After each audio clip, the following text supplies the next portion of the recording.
somos Tecnosapiens, una asociación centrada en la investigación y sobre las interacciones humano-tecnología, y queremos hacer nuestro primer debate sobre la tecnovigilancia, ¿vale? Para eso, si nos podemos presentar brevemente cada uno. Bueno, yo empiezo, si queréis. Soy Miguel, soy tecnoantropólogo y también me interesa, bueno, estudio sociología y políticas también. Y voy a moderar un poquito este debate. En principio va a ser informal, pero también es importante recalcar que hay que dejar un poco que hable todo el mundo, ¿vale? Para que participar y no interrumpir mientras el otro habla, ¿vale? Por el tema de la conexión, para que se oiga bien.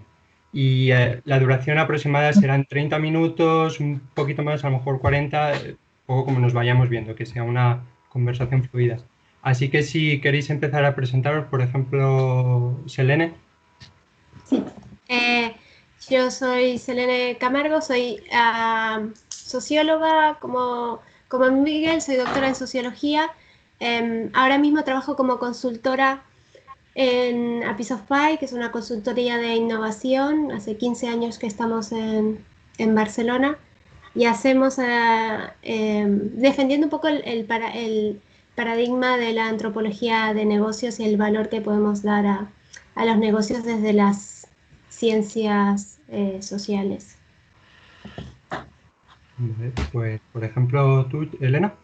Sí, yo. Bueno, yo de formación de base, yo soy ingeniero de telecomunicación con un doctorado en ingeniería biomédica y ahora mismo trabajo como profesora en la Escuela de Informática de la UPM, de la Universidad Politécnica de Madrid.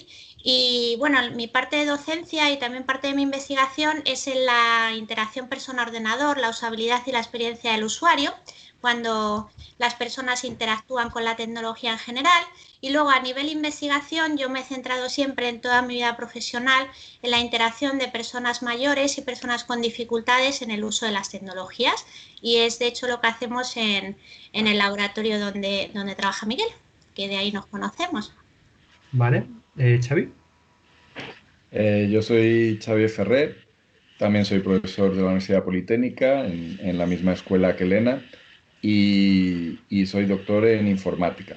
También mi campo de experiencia es el de la usabilidad y la interacción persona-ordenador y en concreto el diseño de la interacción de aplicaciones móviles. Y en estos últimos 6 años he pasado todos los años un mes o dos en China, que puede ser relevante para lo que vamos a discutir.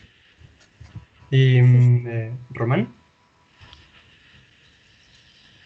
Sí, soy Román Ramírez, mi campo es la ciberseguridad. A mí me apasiona la tecnología desde hace muchísimo tiempo y fui introduciéndome en la tecnología, digamos que como por un camino de aprendizaje paralelo al oficial y al estructurado, con lo que mis contactos y mis primeras interacciones siempre tuvieron que ver con gente que estaba pues en grupos activistas y bueno, pues gente con una ideología muy particular, que también pues está muy alineada con mi propia ideología.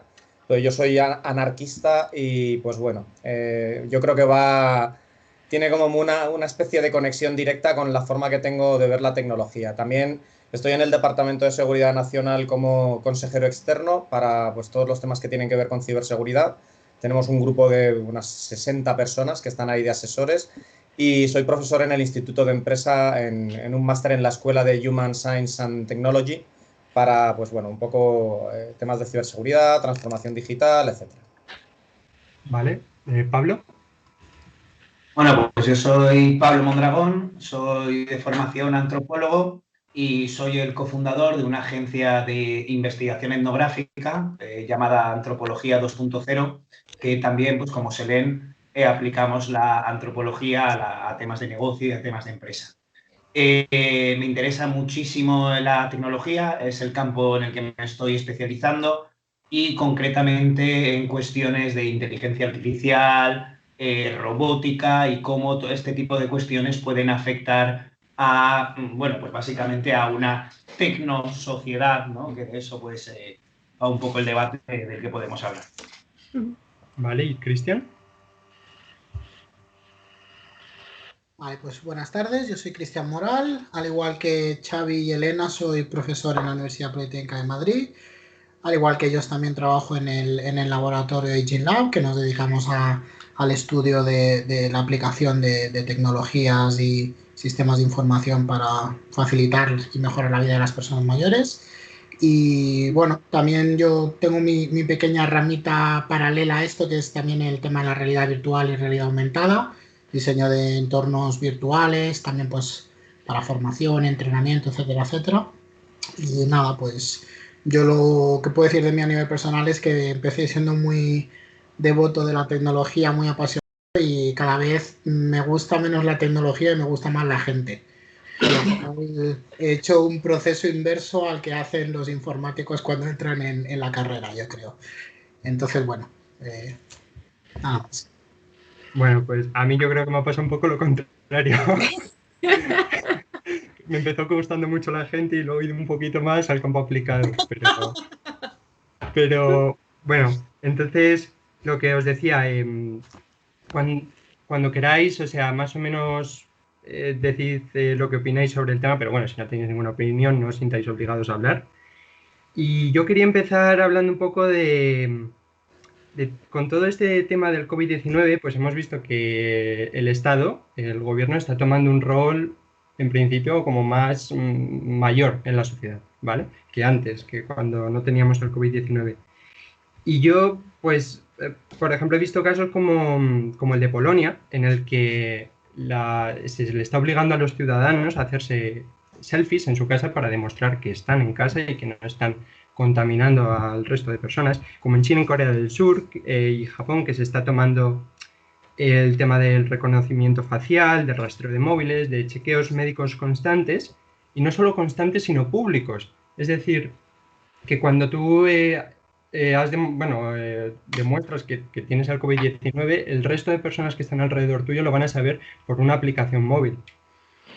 Y me pregunto un poco, así una impresión general, desde un punto de vista de vuestros campos académicos, pero no solo académicos, sino también un poco personales, porque muchas veces es más relevante, que si veis esto ético y si veis esto efectivo.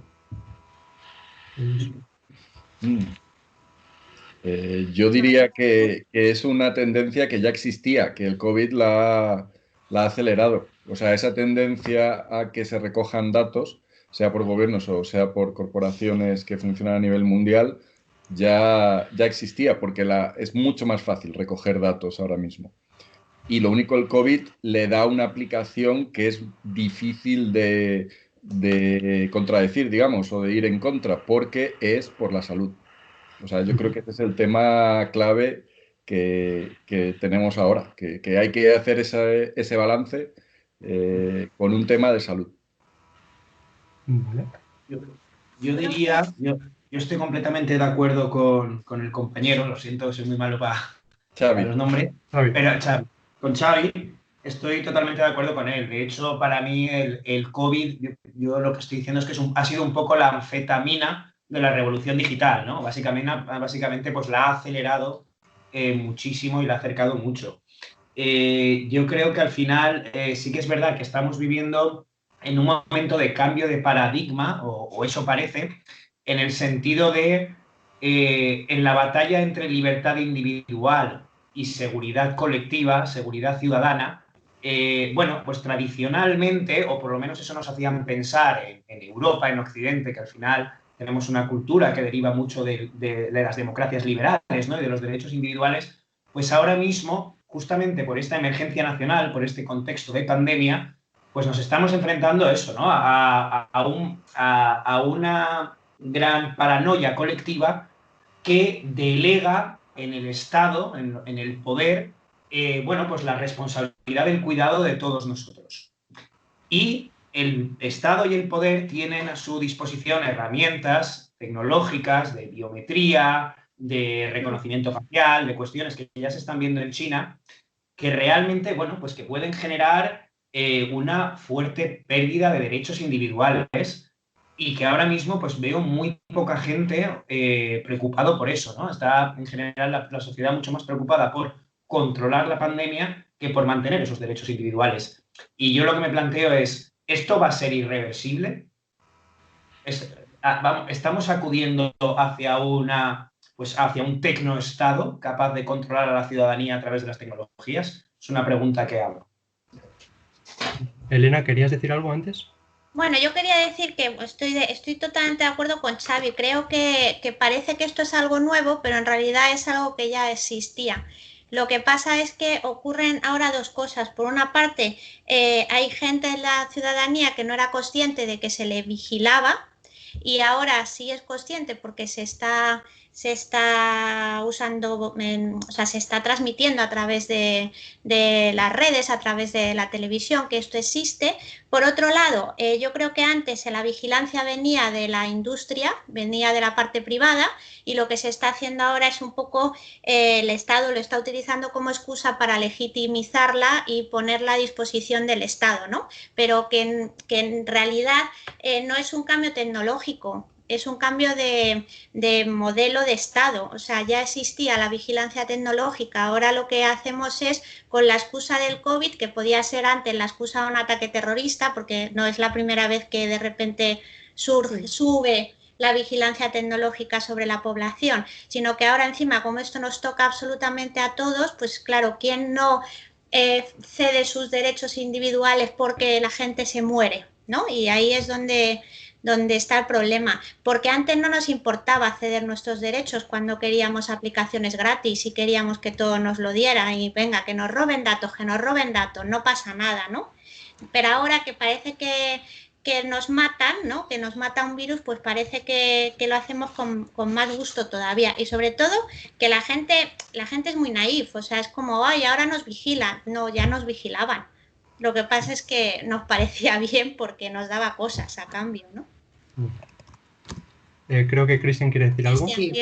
Sí, bueno, yo en línea lo que ha dicho Elena y Xavi, pero además, o sea, yo me planteo una pregunta que quizá Román sea el que mejor no lo pueda contestar, pero tampoco diría de que el gobierno ahora está aprovechando para vigilarnos más. Es decir, el gobierno creo que hace muchos años que tiene medios y que ya nos controla por el simple hecho de meternos en Internet. Es decir, todos tenemos una manera de localizarnos, nuestras búsquedas, nuestros móviles. Es decir, no sé hasta qué punto también hay una parte de... ¿cómo decirlo? No sé si interés político, globos sondas, distracción, etc., etc., en hacernos creer ahora que estamos más vigilados o no que antes. Pues no lo sé, sinceramente, me siento más vigilado por el eco el eco que tengo de Amazon en mi casa, que cada vez que se me olvida desenchufarlo, entro en pánico de decir, ay Dios mío, ¿qué habrán escuchado y quién y para qué? Que en pensar que a lo mejor el Estado está recogiendo datos sobre la señal de mi GPS. Sinceramente no creo que se nos esté controlando más, esa es mi percepción. Creo simplemente que se ha hecho público, pero vamos, es lo que digo, seguramente Román nos puede dar más luz en este tema, pero entiendo que instituciones como el CNI, que es lo único que a mí se me ocurre que es más así de vigilancia, nos controla, nos vigila y sabe de nosotros más que nosotros mismos desde hace muchísimo tiempo. ¿Quieres decir algo, Román? Sí, yo os diría, mi opinión es que yo creo que todos tenemos claro que estamos viviendo como un punto de inflexión del modelo, no diría siquiera democrático, diría del modelo post-westfaliano, ¿vale? Tras el fin de la guerra y la paz de Westfalia es cuando se definió el Estado moderno, es cuando se determinó que para tener una guerra tú tenías que declararla, que los que combatían en la guerra eran los militares y que dentro de tu propio país los que detentan el poder son las fuerzas y cuerpos de seguridad del Estado. Ese modelo, si os dais cuenta, desde la época Reagan-Thatcher se ha ido contrayendo, porque los gobiernos han jugado a seguirle el juego a la desregulación y a un poco la filosofía neocon, que parecía que era la que estaba salvando el mundo y generando riqueza y generando valor, a lo que ha ido es que los estados se han ido contrayendo y han perdido capacidades y fortaleza frente a lo que hacen las supercorporaciones que han asumido funciones y en Estados Unidos porque lo cortaron de raíz tras lo de Irak, pero Blackwater, que ahora se llaman Xcel, estos tíos tenían uso privado de la fuerza, que eran, prácticamente mercenarios, y el último contrato que estaban intentando lograr era el usar los soldados de Blackwater en propio territorio estadounidense, ojo, O sea, querían un grupo mercenario estar activos dentro del propio territorio estadounidense. Eso lo cortaron de raíz y de hecho a Eric Prince, que es el dueño de Blackwater, que ahora tiene pues otras 8 filiales, lo llevaron al Congreso a entrevistarlo,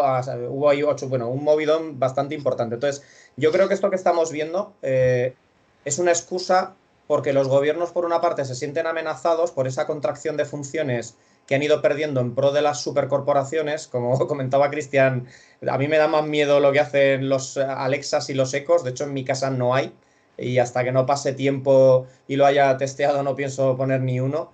Y creo que esta reacción es, digamos que comprensible por parte de los gobiernos, porque están intentando recuperar competencias que ya no tienen, porque sabe mucho más Google de dónde estamos que ellos mismos. Y luego tenéis que añadir una variable muy importante. Estas doctrinas del shock, ya Naomi Klein las lleva avisando desde hace mucho tiempo.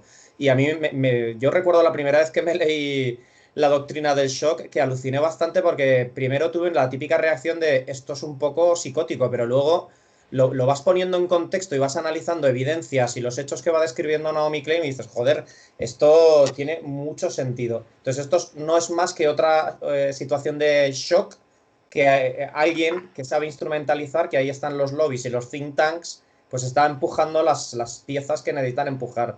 Y yo creo que hay otra pregunta esencial que nos tenemos que hacer, y es muy, muy, muy importante. ¿Realmente los ciudadanos quieren tener esos derechos? Porque yo me aburro de discutir en Twitter con la gente. Ahora Twitter está censurando cuentas, no sé si lo habéis visto. Sí. Y de repente censuró la cuenta de Vox. Y claro, ideológicamente yo estoy al otro extremo mucho más de lo que pueda pensar Vox, pero el día que Twitter, sin pasar por un juez, decide censurar la cuenta de alguien, aunque me caiga mal, se está pasando por el forro de derechos fundamentales, que el único garante y el único que te los puede conculcar es el Estado. ¿Vale? Entonces, la situación que tenemos, en mi opinión, es ahí hay una guerra entre el poder tradicional y el nuevo poder tecnológico que deberíamos investigar bien si el ciudadano quiere posicionarse en el lado del Estado o en el lado de la corporación. Yo quiero cuando pueda. Bueno, quería Cristian... No, un apunte muy rápido, que precisamente lo que has dicho de Twitter, Román, es verdad, es muy peligroso, pero claro, no nos olvidemos que Twitter es una empresa privada. Es decir, las normas y la decisión con lo que podríamos llamar el derecho de admisión en su casa, la deciden ellos. Entonces, claro, ahí es el problema de la sociedad, que está delegando su libertad de expresión en empresas privadas que tienen sus propios intereses, con lo cual también es un poco culpa nuestra. O sea, a lo mejor tendríamos que hacer un poco de introspectiva, de ver si es culpa de los gobiernos de tal o es culpa individual nuestra. Tú has dicho antes que creo que todos tenemos claros que esto va a ser un punto de inflexión. Yo no lo tengo tan claro, ¿eh? Yo, o sea, sigo teniendo la idea de que cuando esto acabe, todo va a volver a como era antes. O sea, la gente está muy mal acostumbrada a lo que se le lleva mucho tiempo acostumbrando, y no creo que ni siquiera 3 meses de confinamiento consigan cambiar eso. Pero esto es mi pesimista visión de la sociedad. Vale, primero es Elena, que no ha hablado, luego Elena y luego Xavi. Yo me permito estar en desacuerdo. Yo creo que sí va a impulsar un cambio, sobre todo en la organización de los estados y en qué controlan los estados. Primero porque tiene implicancias no solo a nivel sanitario, sino, como estamos hablando, ¿no? a nivel tecnológico y también a nivel económico. Yo deseo que, por ejemplo, un país como España, con una industria como es el turismo de tan poco valor añadido, ¿no? Es que todavía no nos explicamos cómo es que España, que recibe 65 millones de personas al año, no tenga un previsto, ¿no? Un plan de contingencia, no digo ni siquiera plan de antipandemia, ¿no? Cuando estamos recibiendo en febrero de todas partes del mundo. En fin, lo que quiero decir es, yo creo que va a haber, espero que haya un cambio radical en las funciones del Estado en todos los niveles, tanto tecnológico, productivo, social. Y aquí, en la parte tecnológica, creo que también deben dar un paso adelante con respecto al control de los datos que tienen en este momento las corporaciones, ¿no? Porque sabemos que Google, por ejemplo, hace unos años, no sé si recordáis, cuando hubo estos ataques en Noruega, como no me acuerdo ahora el ataque sí, a los socialistas en la isla, ¿no? En la isla, no me acuerdo, Andrés Breivik, bueno, hubo un movimiento que Google no censuró en las redes, que era unos desarrolladores empezaron a, cambiando algo muy fácil en las fotografías, empezaron a asociar el nombre del terrorista con un shit icon. Y eso Google no lo censuró, ¿no? Entonces cada vez que tú te ponías a buscar en esos días el nombre del terrorista, te aparecía esa imagen. No lo censuró.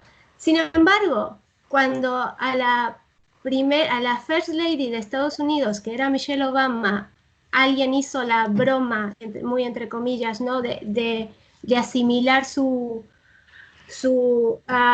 físico con la de un primate y buscabas Michelle Obama por unos días en internet y lo que te parecía era un primate, sin embargo ahí no intervino.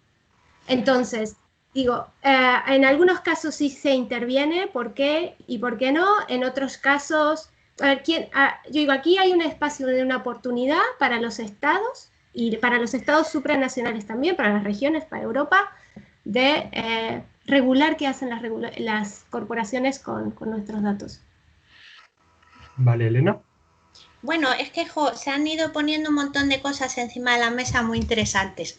Voy a ver, es que no quiero robar mucho tiempo. Respecto al punto de inflexión, yo creo que esto va a ser un punto de inflexión porque es la primera vez en nuestra vida que estamos confinados durante 2 meses en nuestra casa, hay una pandemia, o sea, tiene que haber un punto de inflexión. Que eso haga que luego haya una democracia más sana, lo dudo. Casi siempre los puntos de inflexión van a peor, pero bueno, eso lo dejo ahí. Pero quiero rescatar, porque es cuando he pedido la palabra, un comentario que ha hecho Román y contar mi visión sobre el tema, y es si de verdad la gente tiene esa necesidad del derecho a la privacidad del que estamos hablando, ¿no?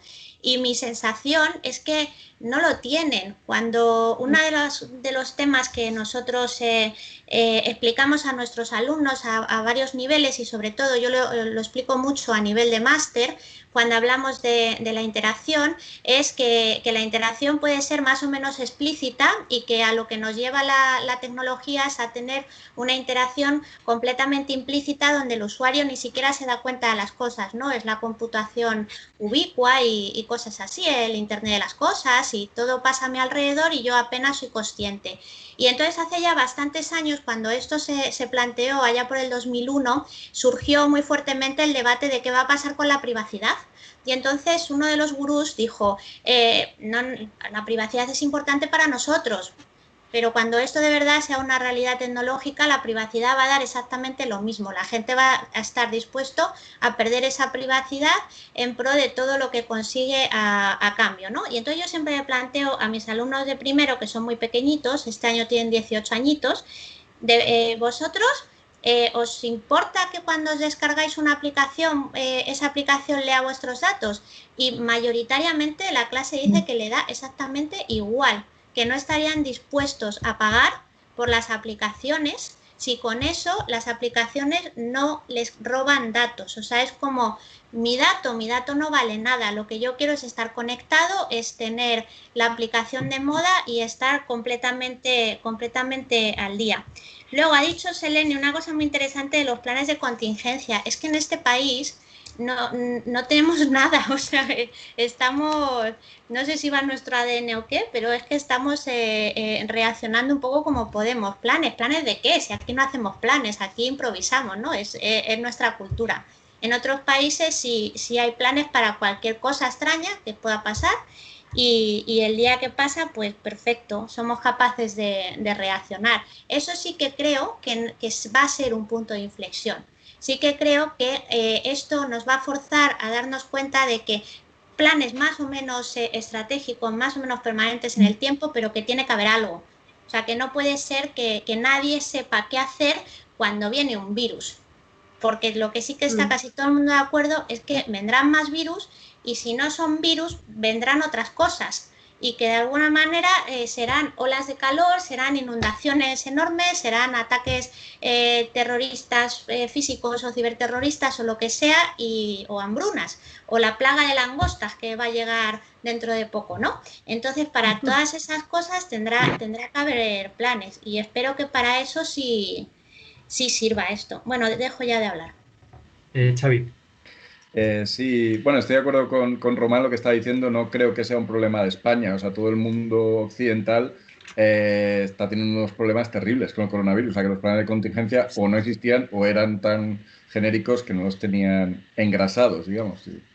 De todas maneras, para hablar de esto de cultura, creo que sí que para ubicarnos, en España estamos acostumbrados a que tengan cierto control sobre nosotros. El mundo anglosajón es más libre, no tienen DNI.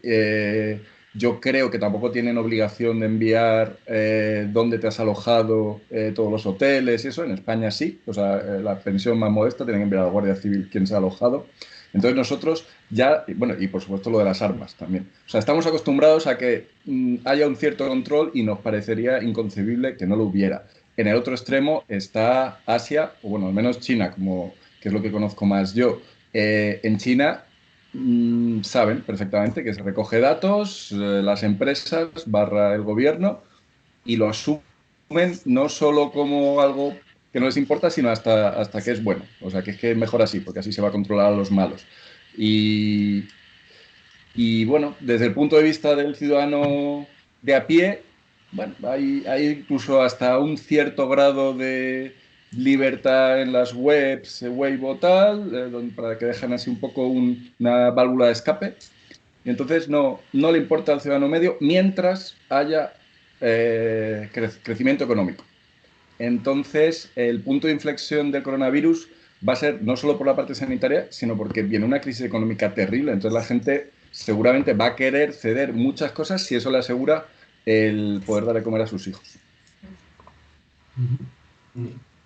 Vale, bueno, si nadie tiene nada más que decir, yo planteo otra pregunta. Yo estaba viendo con la crisis del coronavirus que creía que el Estado iba a quitar espacio un poco a las empresas. Pero, por ejemplo, creo que se ha visto en varios casos en el que la relación empresa-Estado al final es la misma. Y al final no se sabe si es el Estado o si es la empresa quien nos está vigilando. Por ejemplo, creo que nos ha dicho que en Italia el exdirector de Vodafone se le ha seleccionado para gestionar la post-crisis, el estado que viene después del COVID-19. Y luego, por ejemplo, el Estado está colaborando con empresas como Google y Amazon para rastrear estas personas. Y aquí creo que viene una de estas preguntas que ha dicho antes Román, es, al final deberíamos dejar elegir a los ciudadanos sobre estas cuestiones, o debería ser el Estado el que diga esto es lo más eficiente y es lo más efectivo y debemos seguir de esta manera. No sé qué os parece. Por ejemplo, Román, levanta la mano. El problema con esto en general es que el Estado no es una entelequia. El Estado son humanos que detentan ciertas funciones y tienen ciertas capacidades y poderes. Y son humanos que... me voy a poner en el modo más positivo, ¿vale? Y me alejo un poco de mi sesgo anarquista. Pero voy a asumir que son humanos que toman decisiones en pro de la sociedad, ¿vale? Pero claro, estos humanos que toman decisiones en pro de la sociedad pueden estar haciendo una función recabando esos datos o colaborando con empresas privadas. Os he puesto en el chat Palantir, porque es una empresa a vigilar, ¿vale? Porque el dueño de Palantir, Peter Thiel, es el que estaba hasta las cejas metido con el grupo de Breitbart, con Donald Trump, con el tema del Brexit, etcétera. Vigilad eso porque está cerrando contratos con distintas agencias del gobierno español, británico, belga, francés, alemán. O sea, ojo con esto, ¿vale? Bueno, pues estamos asumiendo que hay personas ahí en puestos de poder que toman decisiones en pro de la sociedad que a lo mejor luego tienen un cruce problemático con otra persona. Entonces, imaginaos el Román de hace 20 años, ¿vale? Más alocado y menos consciente de las consecuencias de que te hagan una foto en un after borracho enrollándote con una foca, ¿vale? Y estás con la foca aplaudiendo como si fuera, pues eso, pues qué gracioso que estoy ahí con este animalito. pasan 20 años, esa foto que la tenía gente y ha podido circular pasa a manos de estas personas que están en posiciones de poder. Y ahora Román está en una situación totalmente diferente. Ya no es un crío alocado en un after borracho. Ahora es una persona que está en una posición relativamente de influencia en el Departamento de Seguridad Nacional y yo quiero sacar a Román de ahí. ¿Vale? Pues entonces lo que hago es filtrar esa foto con comentarios malintencionados para hacerle daño a Román. Entonces, el problema de todo esto es que el ciudadano de base no entiende el riesgo, no lo comprende. O sea, y ahí, para los antropólogos, Daniel Kahneman en Pensar rápido, pensar despacio referencia mucho que los primates son incapaces de valorar el peligro que no es inminente. O sea, hasta que no te está quemando, tú eres incapaz de valorar el riesgo. Y encima aplicas todos los sesgos cognitivos para tomar pues, las decisiones que tú crees que más te convienen, cuando en realidad son por impulso. Entonces, sumado todo esto, y como estabas comentando, los gobiernos ahora mismo, que son personas, lo que están intentando hacer es cerrar acuerdos con quien tiene la capacidad tecnológica para tener ellos de alguna manera una palanca reguladora, legislativa, habría que ver si incluso económica, asegurándose de que si tú le metes 1.000 millones de dólares a Google, Google te tiene que dar algo a cambio. O sea, al final están intentando lograr esas capacidades tecnológicas que nunca desarrollaron y que no van a poder desarrollar porque ya es tarde. O sea, ahora una de las cosas que yo creo que mucha gente no entiende es que lo que no hiciste hace 10 años tecnológicamente ya no lo puedes hacer. Porque estás hablando de competir con alguien que te ha puesto mapas en tiempo real en el teléfono que tienes en la mano. ¿Vale? No puedes competir con esa empresa. Y es lo que la gente yo creo que no quiere entender. Y la única manera de competir con esa empresa pues es lamentablemente entrar a procesos de regulación y de troceo, pues como hicieron antes con otras empresas. Pero bueno, esto ya es un tema más de economía. Yo creo sinceramente que esto es la dinámica que vamos a vivir ya. Gobierno estrechamente imbuido en empresas y empresas estrechamente imbuidas en gobierno. En Rusia, por ejemplo, el modelo es peor, porque los oligarcas que hay en Rusia detentan roles políticos oficiales y luego forman parte de mafias muy peligrosas que encima también están muy enlazadas con el FSB y con el GRU, que son las dos agencias de inteligencia soviéticas, rusas, vamos. Y claro, allí es que ya es peor, es que es abiertamente claro que son agentes activos de agencias de inteligencia que están trabajando para mafias que cometen delitos en puestos de poder político y nadie hace nada, porque al ciudadano le parece bien. Entonces, todo esto es para reflexionarlo mucho, la verdad. Vale, creo que han levantado la mano Xavi, Pablo y Cristian. Sí, yo sobre todo esto de las grandes empresas y la lucha que tienen con los estados tradicionales, que efectivamente, o sea, estamos en esa lucha y ahora se va a exacerbar con todo esto. Está el tema de la ley de regulación de datos, ¿no? El GPRD. En Estados Unidos piensan que aquí en Europa estamos locos y en China piensan que estamos, o sea, triplemente locos. O sea, que es, no se lo pueden imaginar, ¿no? Que haya una ley así. Y tenemos un riesgo, o sea, yo entiendo la parte de derechos personales, pero por el otro lado, por el avance tecnológico, tenemos un riesgo de quedarnos atrás en esa tecnología. O sea, Estados Unidos está más avanzado que nosotros y China está bastante más avanzado. Entonces, todo esto es reconocimiento facial, incluso utilización de datos a gran escala para temas de salud. O sea, es que ellos ya lo estaban haciendo. O sea, no han tenido que en el COVID va a ver cómo cambiamos. Ellos ya lo estaban haciendo y le están sacando partido. Entonces, tenemos... sí. Y claro. Tenemos... a ver, se me ha ido el hilo. Tenemos que ver qué vamos a hacer, digamos, con respecto a este tipo de cosas. Bueno, se me ha ido definitivamente el hilo, entonces paso a otra persona. Vale, Pablo. Bueno, yo por añadir, o sea, estoy completamente... claro, o sea, lo que ha comentado también en el chat Román, o sea, los modelos culturales son completamente distintos, ¿no? O sea, China está acostumbrado a un cierto tipo de confucianismo en el cual todos los ciudadanos tienen un lugar social y aquí provenimos, pues bueno, de las democracias liberales, como decía antes, que es mucho más hacia uno mismo, ¿no? Hacia los derechos individuales. A mí me interesa mucho lo que se ha comentado aquí, porque sí que es verdad que tendemos a verlo como una especie de competencia entre Estado y ya no diría empresas, ¿no? No lo llamaría empresas porque diría corporaciones, porque al final, si cogemos las 4 GAFA, ¿no? Pues es que resulta que su valor en bolsa es superior al PIB español. Entonces, ¿de qué estamos hablando, no? Podríamos casi hablar de macroestados que nos regulan, pero que nos atraviesan completamente la vida. Sí. Entonces, son naciones, efectivamente.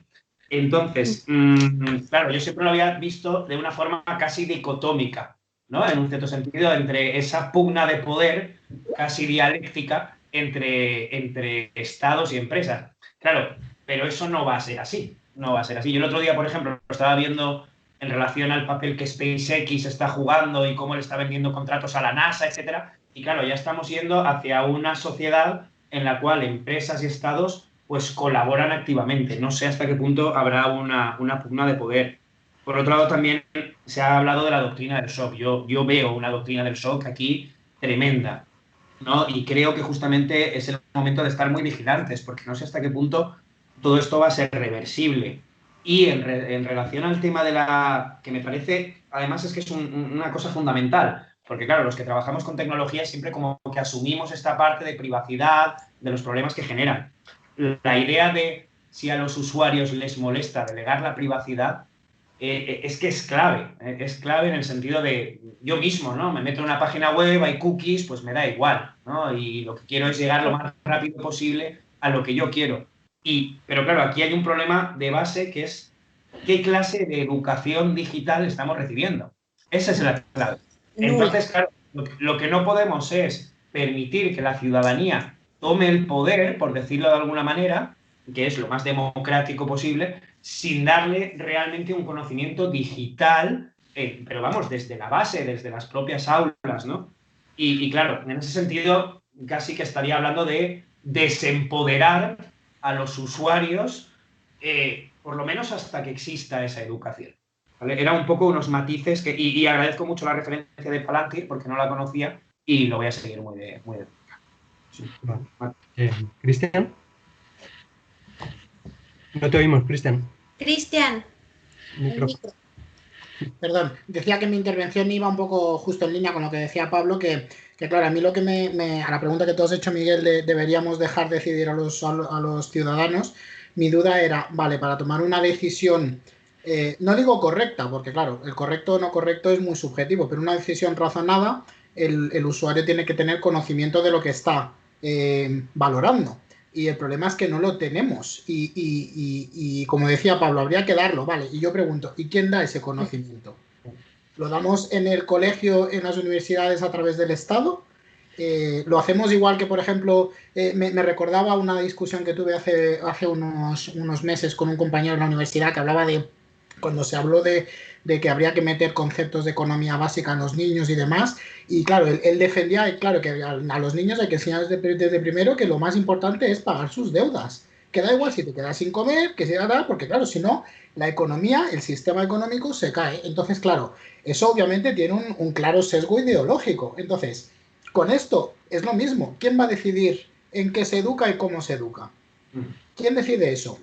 Y segundo, yo, como habéis visto que soy muy pesimista, cada vez yo veo en mis alumnos que tienen menos capacidad de razonamiento y de crítica. Con lo cual, lo que te den en el colegio, en el instituto, en la universidad, eso lo van a asimilar, se lo van a tragar y no van a decidir por sí mismos si eso vale o no. No van a leer otra vez opiniones, no van a discutir. Con lo cual, no sé si esa solución de dejar que el ciudadano decida con un no sé si llamarlo adoctrinamiento previo, que lleva su tiempo, es peor, porque encima tienes la sensación de que, no, pero lo has elegido tú. Pero bueno, en realidad no lo has elegido. Llevo años alimentándote para que tú elijas lo que yo quiero que elijas. Entonces, claro, estamos un poco en una situación de la pescadilla que se muerde la cola, de, vale, ¿quién rompe ahí el círculo de hacer que los usuarios, los ciudadanos, tuvieran el suficiente conocimiento y la suficiente opinión crítica para decir algo por sí solos y no influenciados por, pues como decíais, por esas naciones no elegidas democráticamente por nadie, sino por tendencias tecnológicas, tendencias culturales, tendencias lo que sea. Vale, Selene, ¿quería decir algo? Lo que tú decías me recordaba, ¿no?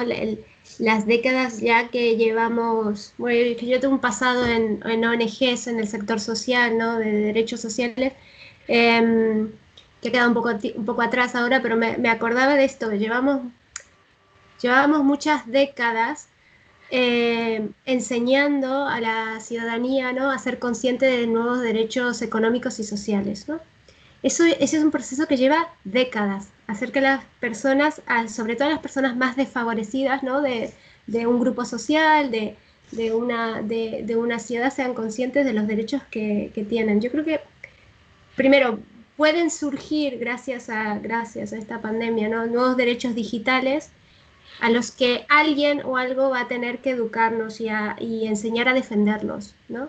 Enseñar el valor, esto probablemente nos lleve años y no sé si décadas, ¿no? Porque además sabemos que la aplicación, la tecnología va muy por delante de muchas cosas, va a una velocidad que ni los gobiernos ni las sociedades a veces podemos asimilar, ¿no? Esta velocidad, un poco de vértigo. Pero creo que ahí hay que empezar a algo o alguien, no sé si el Estado, pero lo va a tener que empezar a introducir en la currícula o en algún sitio, digamos, como... Sé que estoy pensando con un modelo viejo, con un modelo de Estado que incluye nuevo contenido en la currícula y le enseña a los niños y lo pone en las universidades, ¿no? Pero yo creo que es un proceso por el que vamos a tener que pasar. Digo, la asimilación de que tenemos derechos digitales. ¿Me toca a mí? Vale, sí. Elena. ¿Sí o no? Sí, sí. A ver, volviendo vamos abriendo muchas cosas súper interesantes en paralelo, pero yo quería volver a la dicotomía Estado-empresa que planteabas al principio, ¿no? Y va muy en el hilo de lo que comentaba Xavi, y es que ahora mismo en realidad pensamos que el mundo lo gobiernan ciertos estados, pero no es verdad, lo gobiernan ciertas empresas, ¿no? Y en ese poder que ahora mismo se juega en los tableros, como antes se podía jugar el poder de los estados y las distintas familias y los imperios y tal, ahora lo juegan las grandes corporaciones, ¿no? Y entonces entra en juego un concepto que es las nuevas guerras, y esto, bueno, a Román saltará cuando hable de este tema, porque es... ¿Dónde se juegan ahora mismo las guerras? ¿No? Ahora ya no son las guerras como antes, de cojo a mis soldados, los mando a tu territorio, voy a ver si muevo tu frontera, mi frontera, porque no hay fronteras, o sea, ahora mismo no hay fronteras. Pero se juegan en otros tableros, ¿no? A veces, como ocurrió en la guerra de Siria, pues eliges así, dices, bueno, venga, aquí, esta gente me importa poco, voy a jugar ahí mi nueva guerra. ¿Y dónde se está jugando ahora mismo esa guerra? Pues en esa dicotomía de Estado-empresa, ¿no? Hay una guerra por quién manda digitalmente, quién manda digitalmente en el mundo, y ahí están discutiendo pues Estados Unidos, China, Rusia, tal, ¿y con quién discuten? No discuten con sus estados ni con sus ejércitos, discuten con sus empresas, discuten con su Google, discuten con sus grandes empresas y los grandes conocimientos de datos que tienen, ¿no? Y en esa me ha gustado lo que ha dicho Xavi, y es que ahí Europa se ha quedado totalmente fuera, porque no tenemos nada que decir. O sea, desde el punto de vista de los estados, todavía parece que pintamos algo en el mundo, pero desde el punto de vista de la realidad donde se juegan ahora, de verdad, los tiras y aflojas de quién controla todo esto, ahí se está haciendo a un nivel que yo creo que no nos estamos enterando absolutamente de nada, ¿no? Ya ves cómo va a saltar Román. Y otra cosa que comentaba Cristian y Selene es que es súper interesante, pero también es que es súper peligroso, ¿no? ¿Cómo le enseñas a la gente una educación digital que no esté sesgada hacia tus propios intereses? O sea, estoy de acuerdo que tienes que enseñar igual que tienes que enseñar una educación social, a través de una ética, ¿no? De valores y éticas, religiones, etcétera. Igual que tienes que hacer una educación sexual para evitar ciertos comportamientos, igual que tienes que hacer una educación económica, porque la economía es importante, pero ¿quién decide eso? Como decía Cristian, ¿no? ¿Qué le enseño yo? ¿Le enseño que lo importante es la banca y la inversión a largo plazo? Pues claramente tengo un sesgo ideológico detrás, ¿no? Y con la tecnología pasa lo mismo. Si yo a quien tengo detrás es a un gigante asiático, pues a lo mejor la educación digital va por el lado de tienes que dejar que todo se te mire porque es por el bien común. Mientras que si ese currículum me lo está haciendo, me lo está haciendo una corporación más liberal, más neoliberal, pues entonces me va a decir otro tipo de cosas, ¿no?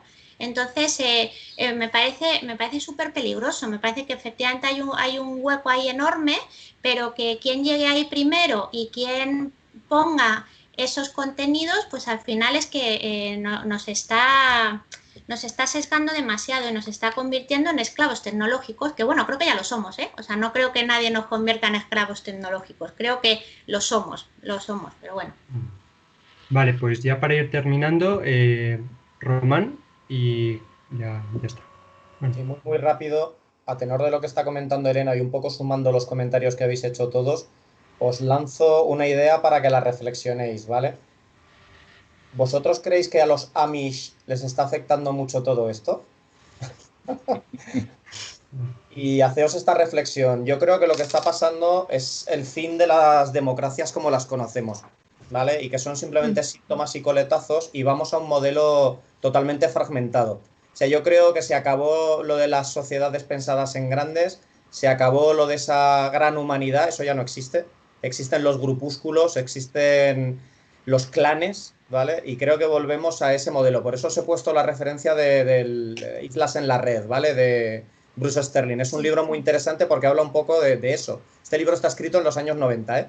Para que os hagáis a la idea. Y el tío pues anticipa un mundo en el que la gente se repliega en comunidades cerradas. Y yo, sinceramente, estoy viendo mi ideal anarquista que se está ejecutando de una manera perversa, ¿vale? Porque veo que el Estado desaparece y fragmenta y pierde control de todo lo que pasa y los ciudadanos al final, en mi opinión, van a tener como única opción el encerrarse en comunidades cerradas de autoprotección. Y yo ahora mismo en mi cabeza estoy pensando en tener 3 abogados que construyan algún tipo de sociedad u organización en la que yo esté dentro de esa sociedad o organización y el mundo real intermedie conmigo a través de los abogados, para luego irme a vivir a una zona con una muralla. O sea, pensad en el modelo Amish, ¿vale? Porque creo que es a lo que vamos a muchos niveles, metáfora, por supuesto, ¿eh? Vale, pues bueno, por ahora voy a dejar de grabar, pero podemos seguir con la conversación más informalmente. Que nada, gracias de momento por la conversación y por vuestros puntos de vista. Y eso, es nuestra primera actividad como Tecnosapiens, como asociación. Nos han faltado algunos integrantes, a Fanny, bueno, y Verónica, pero también son antropólogas y son UI researchers y bueno, también tendrían un enfoque súper interesante. Y perdonad por el lío de Zoom, Skype, Zoom y todo eso. Así que nada, de momento voy a dejar de grabar, ¿vale? Pero podemos seguir con el debate. Vale.